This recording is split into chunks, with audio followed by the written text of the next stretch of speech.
Unless you have been living under a rock or you haven't been paying attention to Enlisted at all for the past last week, you would have realized that Enlisted has announced the next campaign, which is going to be the Pacific, officially this time.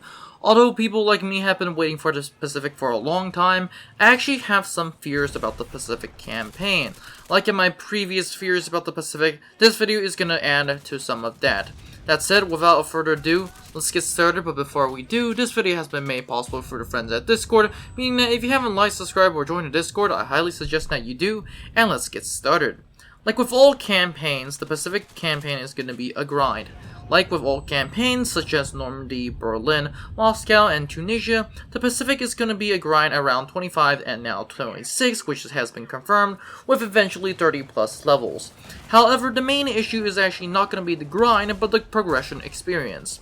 A good example of this issue is in Axis Tunisia. You see, for the first few levels you get the Breda M1 and other interesting weapons, and it was the first 10 levels, or 10 or 14 levels that are actually interesting. However, as you progress, you're going to be unlocking similar weapons or worse weapons than the Breda M1. Obviously, against the Sten, the Lancashire, it does fine. However, against stuff like the M1, the M1A1, and the M1928 Thompson, the Breda M1 suffers. This is not even mentioning the M1928 50-round drum magazine Thompson. Even the Breda M38 at the end of the progression tree fares badly compared to the drum magazine Thompson. As you can see with this example, the Axis suffer not only in the battlefield, but in terms of fun. For one, the only weapon that you're going to be using is the Breda M1 and the Guerra. Of course, at the beginning of the first few battles, these weapons are going to be fun. However, you're pretty much going to be using that until you get the OVP 1918, which, let's be honest, some people just straight outright skip, or the Breda M38.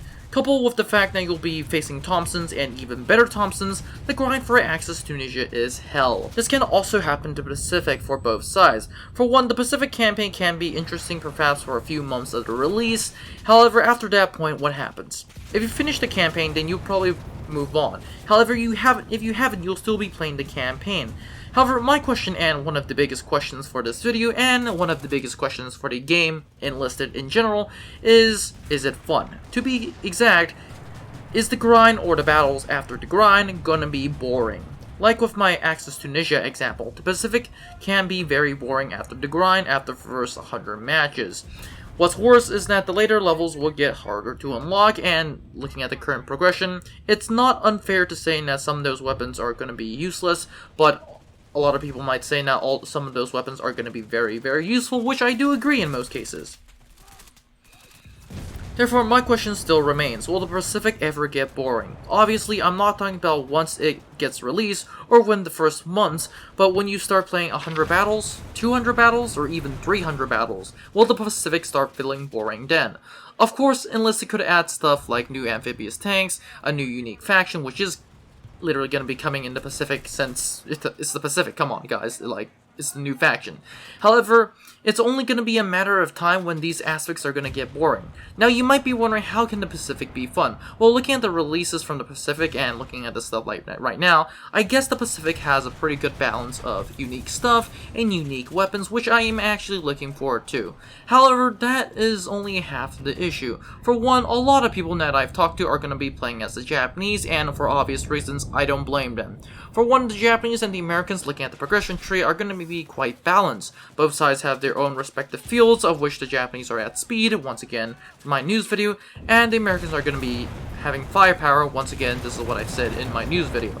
But the real question is, how long does it get boring? In which you might argue that the Pacific will never get boring, but like other campaigns such as Berlin, Tunisia, they already have become boring, and my fear is that the Pacific will already become boring within, let's say, 1 or 2 months after release. This is not to mention the fact that a lot of people, like I said, are going to be playing the Japanese. There's so many people who are going to be playing the Japanese that there's no one really going to be playing Allies Pacific, or Allies Guadalcanal, eventually when the name comes out.